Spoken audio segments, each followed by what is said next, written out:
We're going to go further than that even too. So much. The 1,000-year podcast, yeah. I've used our good friend AI to generate Reddit-style versions of dilemmas faced by famous historical figures who are asking, am I the arsehole for XYZ? And Jacob's going to try and guess who the particular story in question is about. Am I the arsehole for wanting a clean slate after 20 years of marriage? Am I the arsehole for finishing a project and then feeling bad about it? Am I the arsehole for quitting my retirement early because my replacement is doing a terrible job? I don't think there was much working from home back then. Unless you're a king, I suppose. That's working from home, isn't it? Well, yeah, messengers. Good messengers. Quick messengers. Yeah. Took a few weeks. Faster than Wi-Fi. Faster than your Wi-Fi. Faster than my Wi-Fi. Absolutely faster than my Wi-Fi. Welcome to episode 10, I believe, of the Echo Changer podcast. 10 it is. Yeah, with myself, Jacob. And myself, Harley. Yeah, 10 episodes already. How are we feeling so far? We're rocking and rolling. Yeah, we're on the road to getting to 100 episodes. Even I'd say that's. Oh yeah. We're gonna go further than that even too. So much. The 1,000-year podcast. Yeah. Maybe we don't word it quite like that. Actually, no. That's a bad omen, isn't it? Yeah, I feel like I've heard that somewhere before. Yeah, I'm not sure. Only lasted 12 years, didn't it? So yeah, I've definitely heard that phrase before. I'm not sure that's what we should use, to be honest. But yeah. No, we'll scratch that. Yeah, But anyway, yeah, 100 episodes is a good goal, I think. Yeah, I'm beyond. We're never stopping this, by the way. We're never stopping this. No, it's never ending. But yeah, we'll crack open a bottle of something nice when we get to 100. On our next in-person podcast, we'll do that. Yeah, exactly. Yeah, take us away on because you're leading this episode. So what are we talking about today? So we've got a slightly different, more kind of light-hearted fare for you today. You've been so loyal through our first 9 episodes and stuck with us. We thought we'd reward you with a sort of fun excursion into slight sort of fantasy land. So what I thought would be funny was I personally love Smosh, the YouTube channel Smosh, where they do all sorts of great content, and they've been around for donkey's years. But they do a Reddit stories podcast where they collate various Reddit stories, usually sort of "Am I the arsehole" posts for those familiar with the format. We all love them. They're all good fun, and they have. Somebody reads them out, and then they have reactions from the sofa. So, in the spirit of Smosh, whom I dearly love, I thought it would be fun to do an episode of historical Reddit stories, or hopefully more than one if it goes well. So the format's going to be, I'm going to read out. I've used our good friend AI to generate Reddit style versions of dilemmas faced by famous historical figures who are asking, am I the arsehole for XYZ?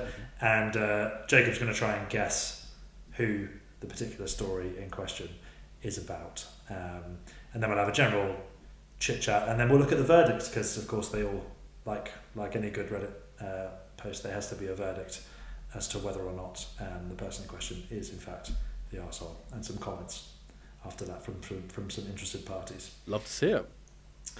So, first off, here we go. Let's get started. Am I the arsehole for wanting a clean slate after 20 years of marriage? I, 30s male, have been married to C, 40s female, for a long time. She's great, but honestly, she hasn't delivered on the one thing I specifically asked for. I've met someone new, A, 20s female, who is much more my speed and promises she can help me with the family legacy. The problem is my life coach in Rome says I'm not allowed to get a divorce. I told him that since I'm the CEO of my own country, I should be able to make my own rules. I'm thinking about just starting my own separate branch of the organisation so I can marry A. My ex is being super difficult and refuses to go to a convent. Am I the arsehole for prioritising my legacy? Wow. Okay, so what do we think? Well, Initial reactions. I'm gonna take a wild guess on that being Henry VIII. Indeed, it is. Congratulations. Yeah, I feel this is like this is like Who Wants to Be a Millionaire. Pretty much. Yeah. Yeah. No, to be fair, I do think his you know, him wanting to, you know, his branch manager really disagreeing with how he was taking things, in the direction he was taking things. You know, he wanted to manage things. He wasn't feeling very Italian, I don't think, in the way he was running his company. It's true. But yeah, do you think if they let him do that though? Do you think if he hypothetically, right? Hypothetically, he grants him permission to go and marry his next side chick. Marry A, yeah. Do you have a feeling that he'd do it again? Like, surely not, like, right? Surely he'd just be like, no, I think it would just be the once. I'm just gonna make up for that one. I think just the once. No, I reckon there'd be no danger of, like, you know, disestablishing an entire church and you know, all of that kind of stuff. Or someone's head from their body. Or I can't see that being an issue. I think it seems like a decent from this. He seems like, I mean, obviously we need more context, you know, but he seems like a decent bloke. I think he's probably going to do the right thing. And I mean, I would say borderline. I still think he's kind of a bit of an asshole for thinking like we're just trying to send his current wife to a convent. That seems a bit mean, but well, you know, he's got to do something. Which is sort of kicking about. It's a bit awkward. You know. They couldn't split the house. Yeah, I don't know. I think for me it could be a bit of an everyone sucks here. I don't know. Yeah, throuple energy. But no, but you're leaning towards you're the arsehole. I'm hearing. Yeah, I think so. Like, I just don't get the vibe that he's really going to split that amicably. Like, I just don't feel like, you know, she's getting a great deal from that. And it sounds like she's just trying to keep him on the straight and narrow. You know, there was one thing, you know, she couldn't give him, but like, there's a lot of things in this world, right? You know, we don't need everything. Yeah, but he needs that one thing, doesn't he? He needs that male heir. It's got to happen. Yeah. Anyway, you'll be glad to hear, Jacob, that the verdict is in fact you're the arsehole to Henry VIII. And we have some comments. We have some top comments here. All right, what we got? Okay, we've got one from you/Spanish Royal Official. You're the arsehole. C isn't just some random employee. She's the daughter of two of the biggest venture capitalists in Europe, Ferdinand and Isabella. You've been married for 20 years and she has a daughter with you. Your life coach in Rome isn't being difficult. He's literally following the bylaws you signed. Also, it's super gross that you're blaming her for the male heir thing. Do you even know how biology works? Wait, it's 1533, so you probably don't. Good. That's a pretty good point. Can't really argue with it. From the Spanish side of things. Here's a good one from you/Thomas C, the architect. Not the arsehole, controversial. OP, you are the CEO. Why should a guy in Rome, who is basically being held hostage by your ex-wife's nephew, by the way, tell you how to run your own branch? If the current legal department won't give you the paperwork you need, just fire them and hire me. We can pivot the whole company to a new Protestant model. You deserve to be happy with A. Edit, thanks for the promotion, King. I like that. I give that marks just for the ending, to be honest. That's great. Yeah, I like that from Wolseley. Very good. Yeah. Very good from Cardinal Wolseley. Yeah. So we've got another one here from you/Mary the daughter. You're the arsehole. So my mum is difficult because she doesn't want to be forced into a convent and declared a non-person. I said it. You're literally trying to invalidate... You did. You're literally trying to invalidate my entire existence just because you have a crush on a girl who works in the office. You're not prioritising a legacy. You're having a midlife crisis that's going to cost us the entire company. I mean... bit of dose of reality from some home truths there. Big old reality check. I mean, I did actually kind of think that she was going to mention like the super expensive convertible chariot that he was going to get as part of that midlife crisis. To be fair, yeah. Might just decide 6 horsepower. He just decides to go. He all of a sudden he wants to go run that marathon. You train for that half marathon, man. You do it exactly. Yeah. Suddenly starts going hunting out of nowhere, hunting deer across Richmond Park. Yeah, in his Aston Martin horse-drawn cart, it's just he's too fair enough, four man. horsepower. Fair, yeah. Yeah. Limited power capabilities, but we're working with the times here, right? Yeah, exactly. Anyway, so we've got one last one from u/Ann B official. It's an info. It's a point of info. Are you actually going to marry me, or am I just a consultant until you get bored? Because I've seen how you treat your staff, and I'm not ending up like C. Also, tell your life coach to mind his own business. Fair enough. Yeah, I mean, the Pope's been sat down multiple times in this conversation, to be honest. Yeah, it's true. Sorry, I said that was the last one. We've got one last one from u/Sir Thomas Moore. A bit more of an equivocal... I mean, he is a philosopher after all, so we've got a bit more of an equivocal answer here. Everyone sucks here. The CEO shouldn't be breaking his contracts, but the life coach is also in a tight spot. Personally, I'm going to stay silent on this one. I'd rather lose my job than my head over your relationship drama. That's valid, to be fair.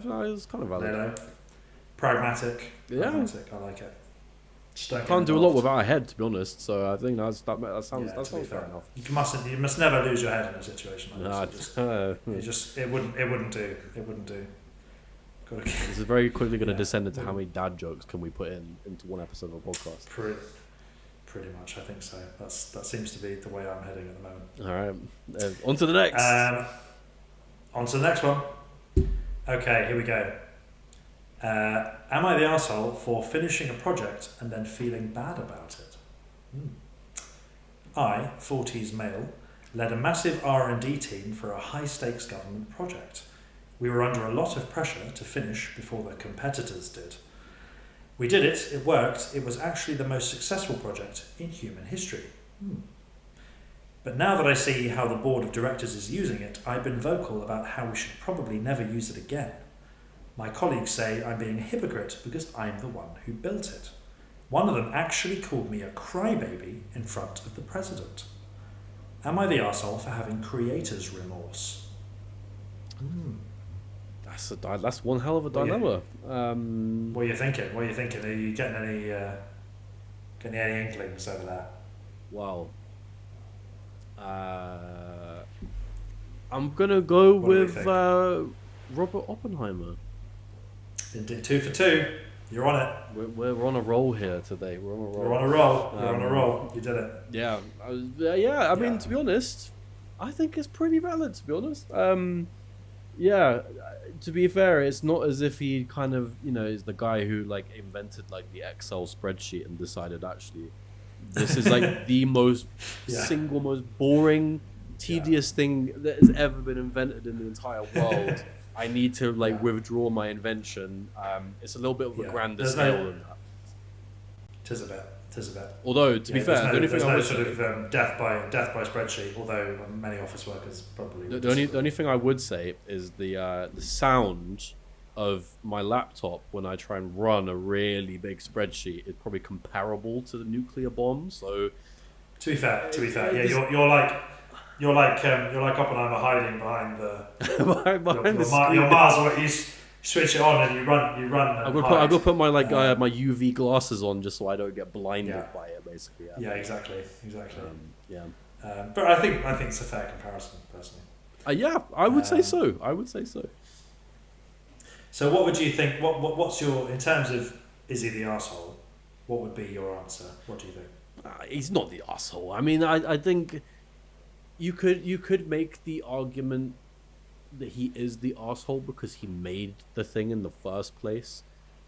But then if he didn't, someone else was going to, wouldn't they? So I suppose he was in a tight spot either way, really. You could also make the argument he didn't necessarily know how it would play out once he invented the thing. So I would probably say not the arsehole, to be honest. Yeah. Well, it turns out you've anticipated the verdict, which is in fact not the arsehole. Actually, it's an NaH, which is a no arseholes here. Yeah. So it's like variation. So verdict NaH, but the board of directors is definitely watching you. Yeah. So here we go. We've got some top comments here. We've got you/Truman the boss. You're the arsehole. Look, I'm the one who had to make the final decision on whether to ship the product. You just built the thing.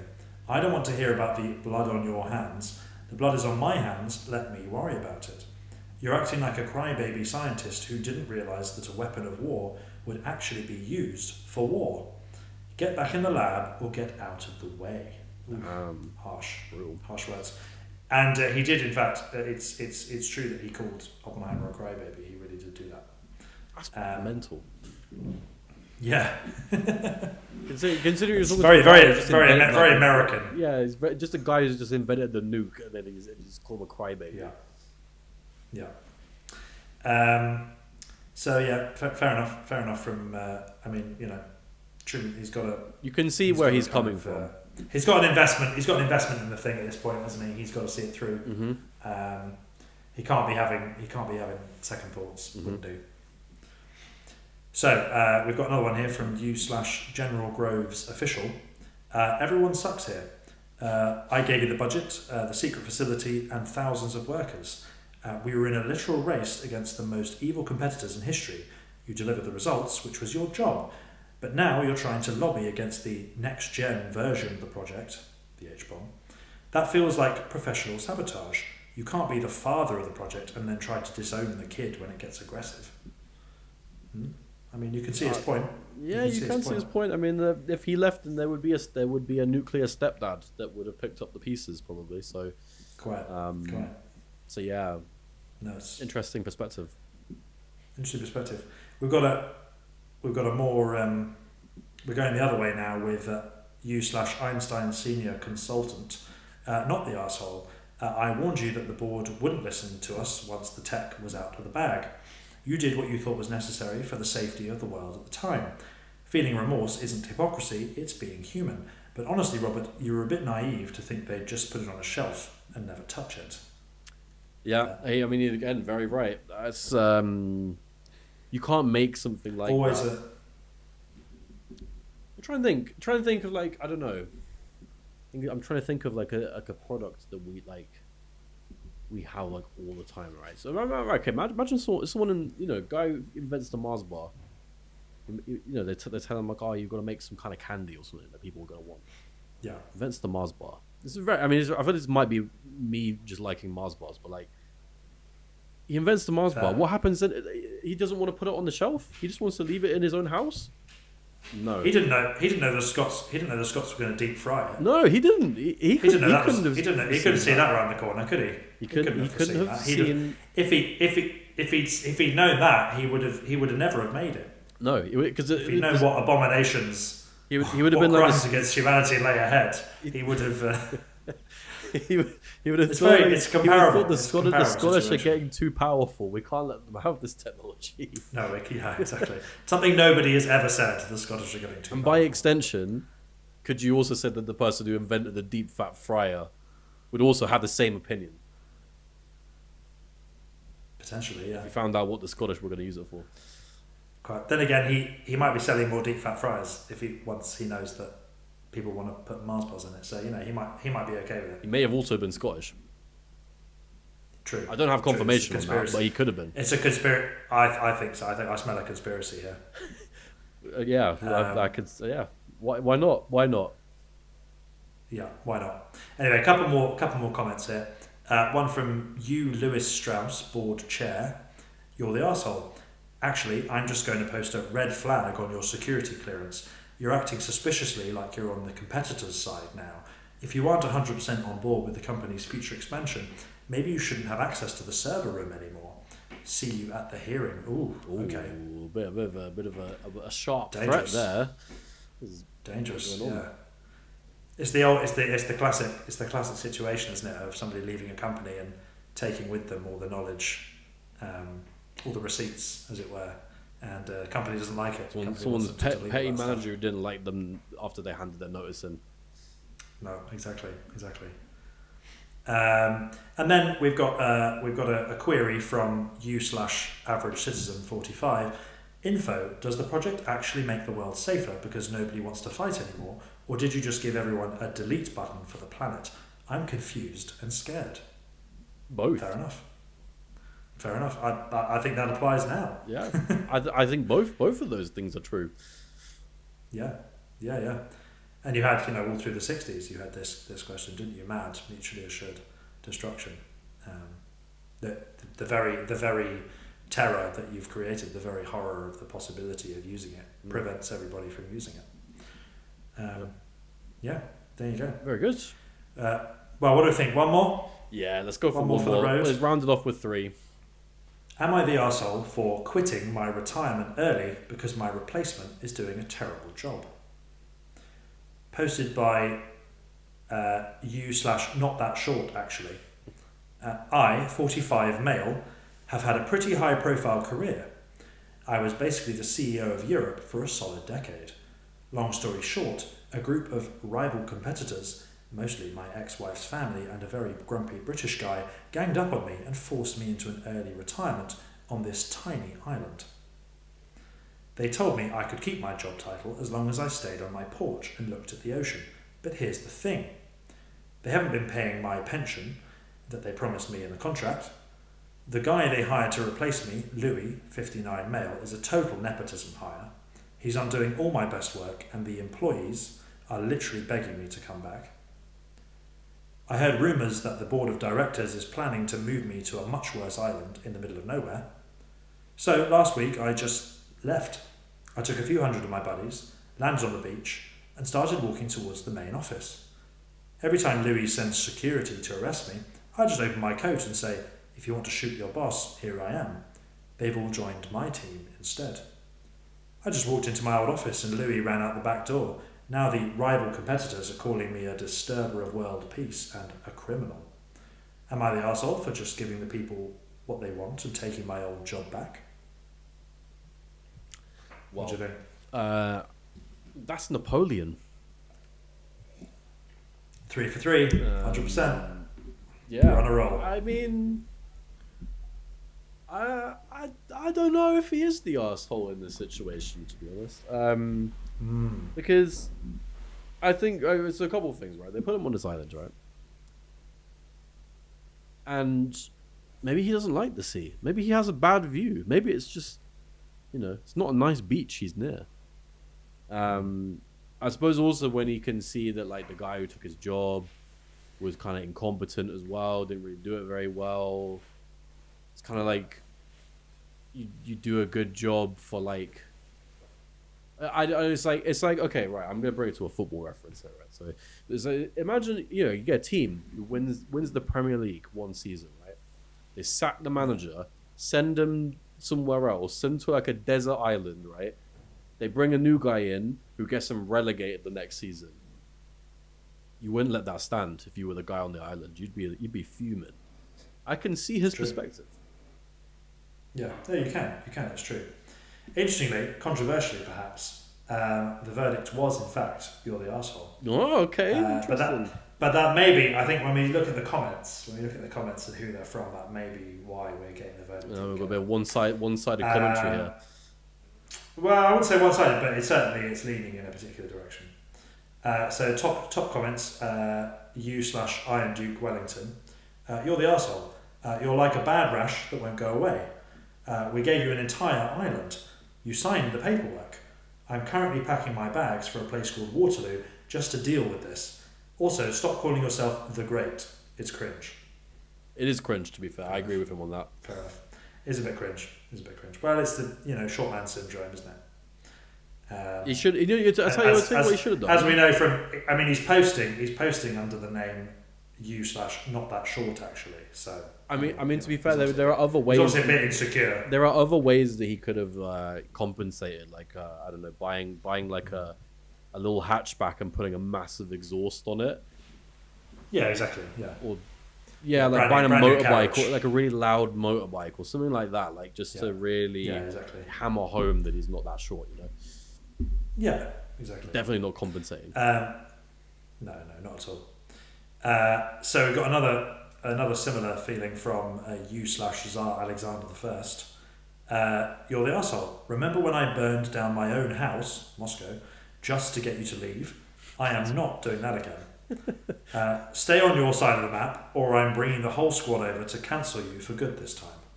Seems a bit strong words. Seems a bit extreme, to be honest. I'd burn your own house down. Like, it does. It does. Well, he did do it. He did do it. What mad? As what mad guy? Readers of War and Peace will attest. Yeah, it was a crazy move, but crazy times. I suppose it. I mean, it definitely takes the headlines. It's a very gangster Russian move, that burn your own house down rather than let somebody else take it. I burned my house down. You can't have it. It's a bit Russian. It's a bit Russian mafia, isn't it? It is. It's very, very much so. Yeah. Fair enough. Okay, here we go for a view from the other side of the fence. Here we've got you/old guard fanboy, not the arsehole. Welcome back, boss. Louis was the worst. He tried to bring back casual Fridays, and it was a disaster. We've already got your chair ready. Vive l'empereur. There you go. Throwing a little bit of French there as well. Very fancy. Yeah, no, more bilingual. Go on. Yeah. Go off, King. Go off, King. Go off, Emperor. The Great. The Great. Yeah, indeed. Yeah. And then we got as you would expect from such a figure as you/legal eagle Talleyrand. We've got a more ambivalent response here. Everybody sucks here. I've worked for both of you, and honestly, you're both exhausting. I'm going to stay in this meeting in Vienna and see who wins before I decide whose side I was on all along. Very diplomatic. Yeah. Typical Machiavellian response from Talleyrand there.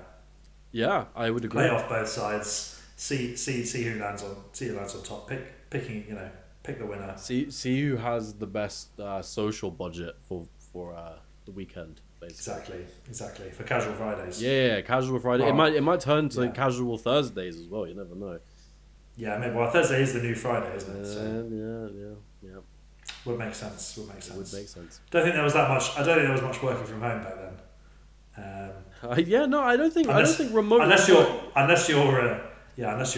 a king, I suppose that's working from home, isn't it? Yeah, but then again, I suppose they weren't complaining about the Wi-Fi all the time. So I think it's different times. Well, they had messengers, good messengers, quick messengers. Yeah, took a few weeks. Faster than Wi-Fi.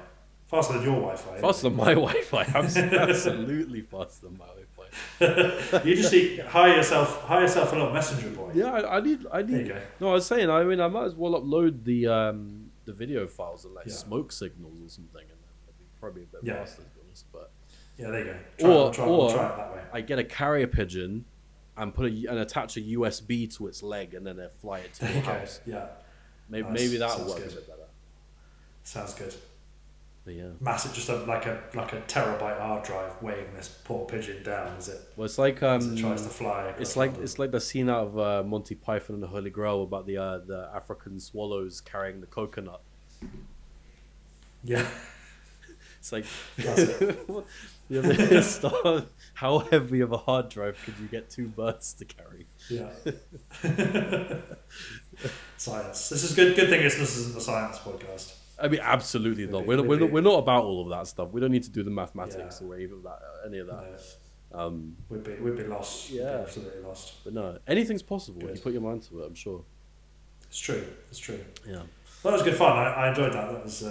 That was quite enlightening, and you did very well. Yeah, despite my best efforts to remove specific names of specific places. Yeah, to be fair, I was a well. little afraid that my credibility to be on a history podcast was about to be nuked by me not knowing the people. But to be fair, very appropriate reference given. Appropriate reference, yes. But yeah, it's been a pleasure. It was very fun, and we'll definitely do it again sometime. Yeah, we will. We'll have to put the shoe on the other foot. See if I perform as well as you did. Oh yeah, I'm sure we can have a good laugh on some of these. But yeah, I've enjoyed. I've got a few more in the bank ready for you next time. So. Yeah, no, it's been fun. I've enjoyed. I think we're gonna try and have a few more episodes, sort of dotted up here and there, which are a bit more kind of, theoretical, a bit more casual, a bit more funny and all that. I mean, obviously we're not a super serious podcast at the start anyway, but.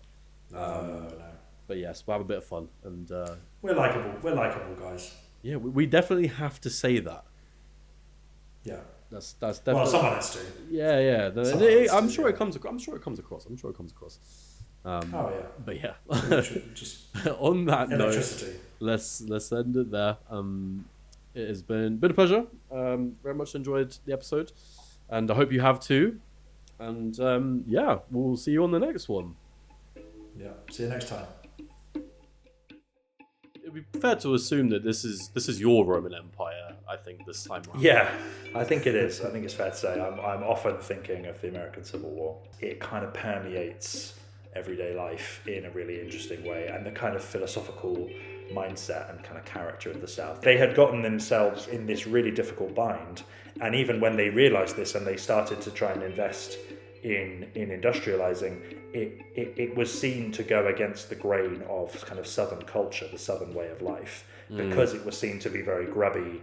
He and his sons hacked to death 5 pro-slavery men in Kansas as part of this kind of maniacal sort of messianic drive to wipe out slavery. It's a very, very controversial act because it angers Northerners, because they feel like, hang on a minute, we here do not practice this abomination. Why should we be asked to assist those who do?